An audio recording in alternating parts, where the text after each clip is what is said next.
Bonjour tout le monde, j'espère que vous allez bien aujourd'hui. Alors je voulais vous présenter ce que j'avais fait avec ce bloc là de chez Action, ce Luxe Paper Block et ce kit de cartes que nous avions l'année dernière chez Action. Et franchement, où les personnages sont partout identiques. Et je me suis dit, on va marier tout ça et on va essayer de faire quelque chose. Donc j'ai fait plusieurs créations avec, vous voyez, il me reste la couverture et j'ai utilisé au moins 2 blocs comme ça et un comme ça je crois, et quelques cartes de ça et des papiers unis. Alors j'ai commencé par faire cet album. Alors, et j'ai adoré faire ça. Donc c'est un album qui fait 17 de large par 24 de haut avec une tranche de 7,5. Donc j'ai un petit peu changé ma conception, vu que c'est rare. J'ai déjà fait une couverture en liège, j'avais des feuilles de liège autocollantes et j'ai dit il faut que je m'en serve, donc voilà, je m'en suis servi pour cette partie là. Et ensuite j'ai à chaque fois mon papier design, je l'ai maté sur du papier blanc ou craft ou de couleur pour faire ressortir les éléments. Donc ici vous voyez, on a des petits embellissements en bois, donc l'étoile, le cadeau, et ici le mot Noël. Ici un petit die cut de la collection que j'ai monté en 3D, ainsi que celui-là, il devait venir d'une collection précédente ou du bloc de cartes, je sais plus. Et ici cette belle illustration qui doit être celle, non c'est pas celle de la couverture, je pensais que c'était celle de la couverture mais non. Et à l'arrière, tout simple, j'ai fait avec les chutes qu'il me restait. Et sur le côté il se présente comme ceci. Donc j'ai mis double ruban, un marron et un vert, pour rappeler les deux couleurs principales de cet album qui sont le marron et le vert. Alors, si on défait tout ça, donc, quand on ouvre la bête, voilà comment il se présente. On a deux livrets de chaque côté. Donc j'ai adoré mettre cet écossais vert, c'est vraiment très très joli. Et à chaque fois ici j'ai utilisé une carte du bloc. Et à chaque fois je l'ai maté sur... non, je ne l'ai pas maté, mon papier est blanc et j'ai mis du papier craft tout autour. Vous voyez, comme ceci. Hop, je ne sais pas comment vous montrer. Donc on va ouvrir la première partie, hop, qui est celle-là. Voilà, quand on ouvre, on a ceci. Donc j'ai franchement adoré ces die cut. Donc vous voyez ici j'ai mis du papier craft dans le fond, du papier bleu clair, un papier un petit peu vintage ici pour faire le fond, et j'ai collé mon die cut. Et j'ai fait partout la même chose. Donc on a le papier blanc de la page, le craft, le bleu et le papier vintage. Donc hop, je vais pousser un peu parce que ça va s'ouvrir encore. Donc ici, voilà. Donc c'est pareil, mes papiers, je les ai matés ici sur du bleu et ici sur du craft. Voilà. Donc on ouvre encore ici. Donc là on a les emplacements photos, hein, en bleu, en craft. Et ici on ouvre comme ceci. Donc c'est pareil, j'ai mis mes petits die cut. Je les ai trouvés super jolis. Alors je n'ai pas fait ça en tuto parce que je vous avoue qu'il m'a pris, excusez-moi, je bouge ma chaise, il m'a pris beaucoup de temps à faire. J'ai dû mettre 2-3 semaines à le faire, et encore. Bon, j'y travaillais pas beaucoup tous les jours, mais en plus tous ces die cuts, j'essaye d'enlever les petits zigouigouis qu'il y a autour, donc c'est relativement long. Donc voilà pour la partie haute, et la partie basse, hop, avec le petit nounours. Donc vous voyez, quand on ouvre, on a la même chose ici et ici, hein. C'est les mêmes designs. Ici, si je soulève, voilà, c'est comme pour le haut. Et ici, on a les mêmes couleurs sur le côté. Voilà, donc on peut mettre déjà pas mal de photos ici. J'ai pas compté le nombre de photos. Donc, et c'était monté à chaque fois. Ensuite, sur la partie centrale, ici, hop, ça s'ouvre vers le bas et on a un emplacement photo ici. Et vers le haut, hop, ça s'ouvre comme ceci. Alors, attendez, faut que je vous montre.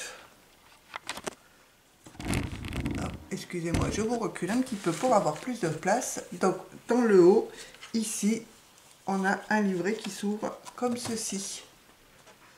Hop. Voilà. Et ici, c'est une cascade. Vous voyez? Voilà. La cascade. Et le fil conducteur, c'est cet écossais tout du... Alors là, c'était monté tout du long, cette partie écossaise. Hop, je vais vous rapprocher un petit peu des pages. Le papier écossais que j'adore. Et voilà pour la partie, pour vous c'est à gauche, de cet album. La partie droite, elle est un petit peu plus conséquente. Hop, donc quand on l'ouvre, on se retrouve encore avec deux parties. Donc c'est pareil ici, j'ai pas voulu faire quelque chose d'uni dans la page. Donc du craft, une bande de papier et, à petits carreaux.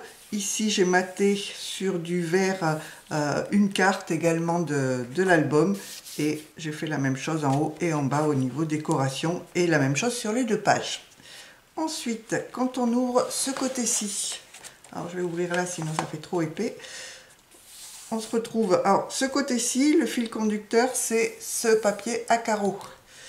Donc on a ici, j'adore cette illustration-là, qui va s'ouvrir comme ceci, avec deux emplacements photos. Et les petits die cut ici, qui sont juste magnifiques. Alors ils proviennent justement, ceux-là proviennent de ce bloc-là, où ils ont des petites paillettes dessus. Je ne sais pas si vous allez voir, il brille un petit peu et ça fait super sympa. Ici le cadeau. Hop, voilà. Ensuite, cette partie-ci s'ouvre comme ça. Donc sur le haut, hop, je vais vous basculer pour vous montrer. Sur le haut ici, on a un emplacement photo avec le petit hérisson qui attend la photo. Et je vous rebascule pour le bas. Ah, c'est ça de faire des gros albums, c'est pas facile à montrer. Donc sur la partie basse, on a ici une partie qui s'ouvre comme ça, une partie comme ceci, et là c'est une pochette dans laquelle on peut glisser une petite carte avec des emplacements photos. Voilà, alors hop, on peut la mettre dans ce sens-là, comme ça, on retrouve nos carrés. Alors, je sais pas, j'avais acheté deux blocs de chez Action, j'ai dû aller en rechercher un, tout simplement parce que je n'avais pas du tout les mêmes bains sur les pages. J'en avais un, vous voyez, il était très enfin non, je l'ai même pas utilisé. J'en avais un très foncé et l'autre, enfin ils n'avaient pas le même bain et toutes les pages n'avaient pas la même couleur, donc c'était un peu gênant quand je voulais marier les pages. J'ai trouvé ça assez étrange, mais bon. Donc voilà pour cette partie-là. Et l'autre côté s'ouvre comme ceci. Donc toujours ces jolies illustrations. Ah, j'ai adoré ces die cut. On va ouvrir ici comme cela. La petite mamie qui tricote, quand on l'ouvre, elle nous dévoile. Hop, j'arrive pas à ouvrir à l'arrière la petite souris. Et ici, deux emplacements photos. J'ai oublié de la coller. Elle devait être collée ici, celle-ci. Voilà. Deux petits emplacements photos.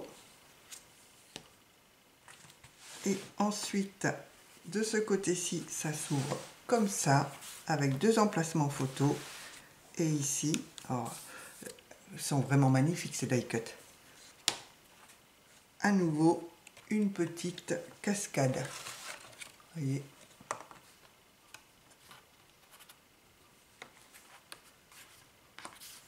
Hop. Voilà. Donc j'ai laissé pour les emplacements photos, j'ai juste maté en craft. Voilà. Et la dernière page, alors il est très très long une fois ouvert, hein, où on retrouve à nouveau nos petits animaux. Donc ça va s'ouvrir comme ceci. Voilà, c'est un petit dépliant de 3 photos. Et dans le bas, ça s'ouvre dans l'autre sens, un petit dépliant de 3 photos. Donc voilà pour cet album. Donc vous voyez, mais je suis désolée, c'est vrai que je n'ai pas du tout fait de tuto. Parce que je vous dis, il m'a demandé énormément de temps à faire. Mais je voulais vous le présenter. J'espère que c'est quelque chose qui vous plaira. Alors là, je vois que ça se décolle un petit peu. Il faudra que je recolle. C'est pas facile du tout à coller le liège par contre. Donc, voilà pour l'album. Et je vous avoue, quand j'ai fait cet album-là, il me restait énormément de chutes. Donc j'ai dit, bon, bah maintenant, je fais quoi avec les chutes et les die-cut, parce que ça me faisait mal au cœur de me dire... j'avais tellement aimé les utiliser pour faire l'album que je me suis dit, il faut que je fasse quelque chose avec. Donc j'ai commencé à faire ici un petit porte post-it, comme ceci, avec une pochette. Vous voyez, avec le die-cut en relief. Voilà. Et j'ai tout donc là aussi maté. C'est sur du papier blanc avec du papier craft et le papier vert par-dessus. Donc un porte post-it comme ceci. Et ici donc on a une pochette où on peut mettre ce qu'on veut. Ensuite, j'ai fait, vu que j'avais encore des chutes, hein, ce grand porte post-it. Donc là pareil, les die cuts sont en relief. Donc même couleur que l'autre, hein, c'est la même collection. Et l'intérieur, donc ici on a une pochette sur le côté. Et les post-it qui viennent se glisser dans une pochette ici. Hop, comme ceci. Alors je les ai collés sur une partie cartonnée pour pouvoir bien les glisser ici dans leur emplacement. Voilà. Donc 2. Et j'avais encore des chutes. Donc ce que j'ai fait, et des pages ici, alors là c'est une des cartes que j'ai montées du bloc de cartes. Je trouve ça franchement magnifique. Donc c'est un petit calepin, voilà, avec les mêmes rubans que l'album. Quand on l'ouvre, on a ici un emplacement avec une pochette et j'y ai glissé une carte. Et ici, quand on ouvre, on a un petit calepin, voilà, que l'on peut enlever. Hein, c'est un calepin comme ceci, que j'ai décoré au niveau de la couverture, mais que l'on peut changer comme on veut une fois qu'il est terminé. Voilà, donc tout décoré. Hop, quand on referme, on ne le voit pas. Et voilà pour le porte-carnet. Et je me suis dit, bah, c'est bien. C'est bien, j'ai fait tout ça pour aller sur un bureau à la limite. Et pourquoi ne pas faire pour mettre sur le bureau? Donc voilà ce que j'ai fait. Donc ici, dans la petite boîte, je vais pouvoir mettre mes petits post-it. Alors après, ici, j'avais mis comme ceci, mais bon, on peut mettre un bloc, hein, vu que c'est assez long, assez haut, je veux dire, vous voyez. J'ai fait ça sur un calendrier. Voilà, avec... Ah, ici, j'ai fait un petit tube pour pouvoir mettre les crayons. Et on a une boîte à l'arrière pour ranger ce que l'on veut. Et donc, sur les côtés, j'ai mis les die cut. Hop là, pardon. Donc, ce qui veut dire que ici, je range... Hop, je vais vous reculer. Voilà, je range ça. Ici, je mets ça. Et ici, je mets ça. Et voilà. Et là, je mets mes crayons. Et là, j'ai une petite boîte encore que je n'ai pas encore décorée, qui pourrait très bien venir ici à l'arrière. La ranger ici pour mettre un beau crayon. Donc voilà pour l'ensemble, le set de bureau qui va avec cet album. Et là, j'ai utilisé pratiquement tous mes papiers. Donc voilà mes créations avec ce bloc Christmas in the Forest. J'espère que ma présentation vous aura plu. N'hésitez pas à vous inspirer, excusez-moi, à reproduire et puis à me dire ce que vous avez fait avec. Allez, sur ce, je vous laisse et je vous dis bye bye tout le monde.